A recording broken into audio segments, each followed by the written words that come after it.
Now we're about to take, just food for thought, we're about to partake in our communion. Why is communion important?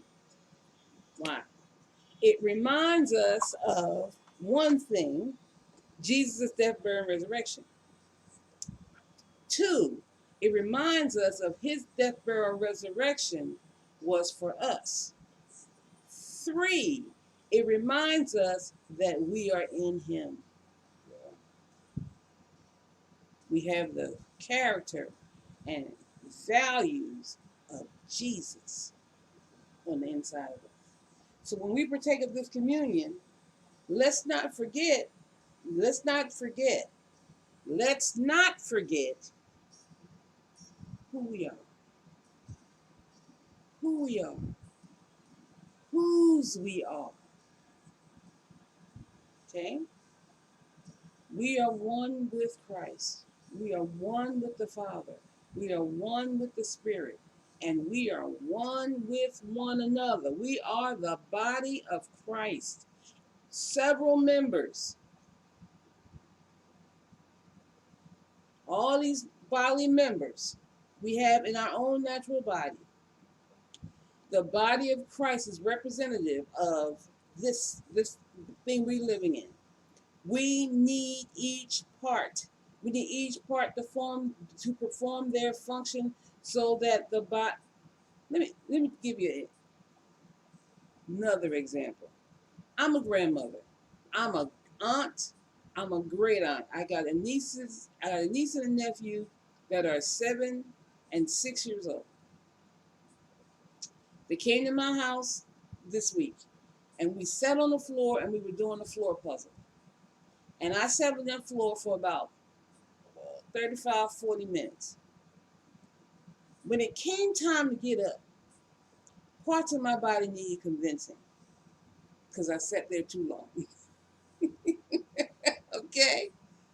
So until all my nerves got themselves speaking the same language to one another, I couldn't get out the floor. I just had to, I had to roll over and just kind of sit on my, on my hands and knees until my legs got the message it was time to get up. All right. So we're the body of Christ. Every part doing its part. Every piece doing its part. Every piece doing its part. Every piece doing its part. Every piece doing its part. Why? Because we're the body. We are the body. We are one. I need you. I don't know you. I still need you. I need you. You need me. No Barney. Okay. I need you to do your part. Not so that, it edifies me particularly, but it edifies the body. We are the body of Christ. Mighty army of God. Amen. So, get your implements for the Lord's Supper. We're going to go to 1 Corinthians 11:23.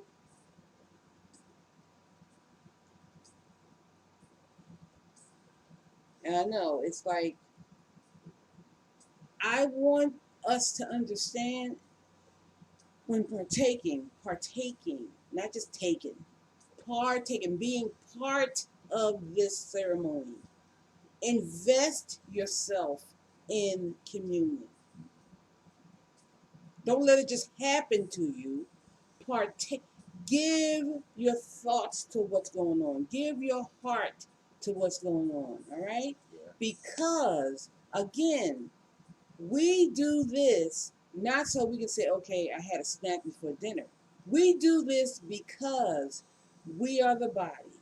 We don't ever want to forget the gift of redemption that was bought and paid for us. It cost Jesus everything. It cost him everything. Now, what did he get in return? Everything. Yeah. All right? 1 Corinthians 11:23. Okay. For I received from the Lord himself that instruction which I passed on to you, that the Lord Jesus, on the night in which he was betrayed, took bread, and when he had given thanks, he broke it and said, "This represents my body, which is offered as a sacrifice for you." Jesus said, "This is for you. This is for me. This is for every person who received Jesus as Lord. This is for everybody who won't receive Jesus as Lord." He still gave his life as a sacrifice. Yeah, he did. He didn't do it just for those who believed in him.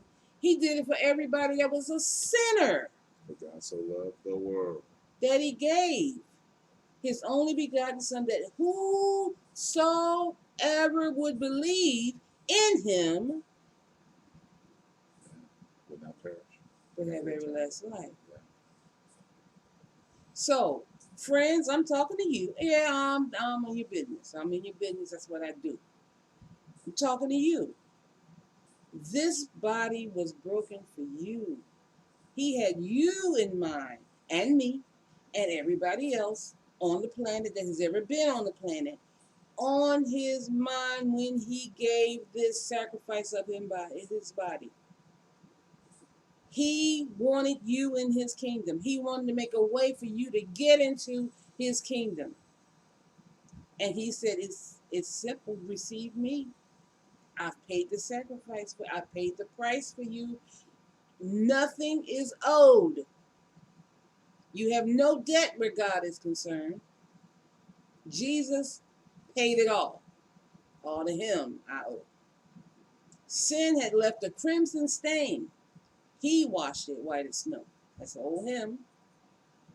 It's still true. The sacrifice of Jesus is for us. Saved, unsaved. Yeah. It's for us. Yes. All right? This is my body, which is offered as a sacrifice for you. Do this in affectionate remembrance of me. Take it, Take it. eat. Eat.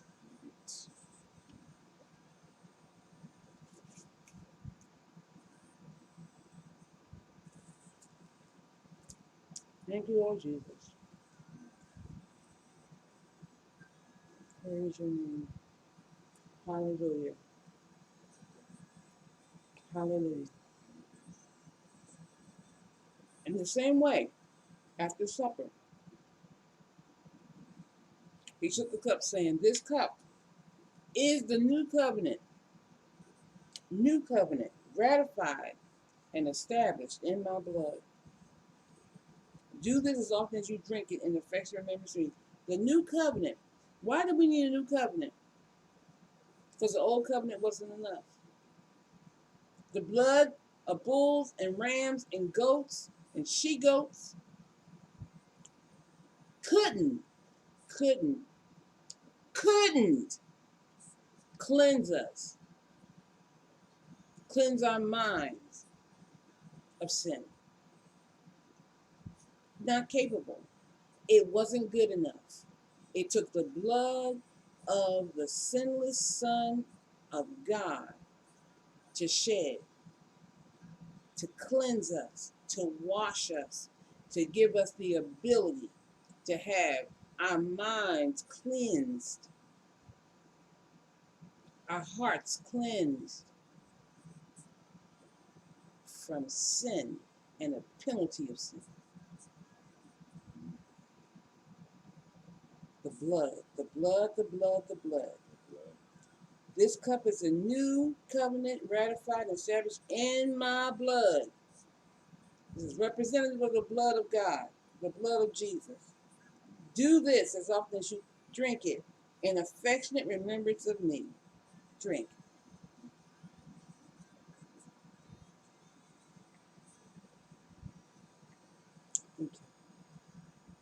For every time you eat this bread and drink this cup, you are symbolically proclaiming the fact of the Lord's death until he comes again. Mhm. Saints, friends, he's coming again. He's coming again. He's coming again. When he comes again, he's coming with what, Harvey? Coming with fire. Be ready.